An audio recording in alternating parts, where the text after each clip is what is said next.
جمعات کې په منبر ناس مولا خپله قصه وکړه بهر د پیزارځی سره چا خپله قصه وکړه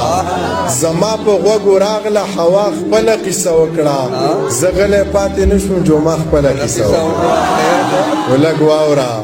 مولا پکې د مستو مستو هورو ذکر وکړو یو شیخ پکې د خپل باغ د کجورو ذکر وکړو هوا راته د پونډو او مجبورو ذکر وکړو جمعه پکې په تش لاس د انګورو ذکر وکړو نو خبر یې د ټولو ناول وشوې په ما پسې کنځلې بیا غلې پټې پټې په مولا پسې کنځلې سپورزل په ښکلو وکړې په هوا پسې کنځلې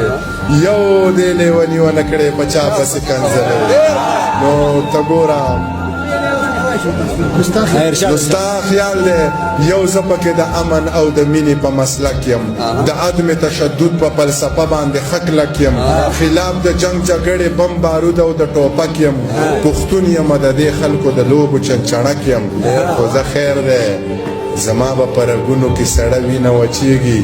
دا زړه به مې یو وارې بغاوت ته تیارېږي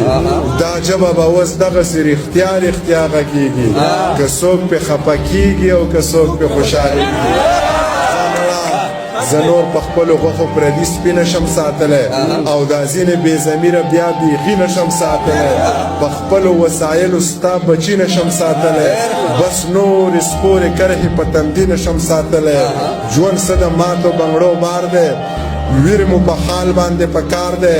خوار په خان خان پکې خوار دی او چې زمرود پیداوار دی زه په هغې وطن کې لوږې تېروم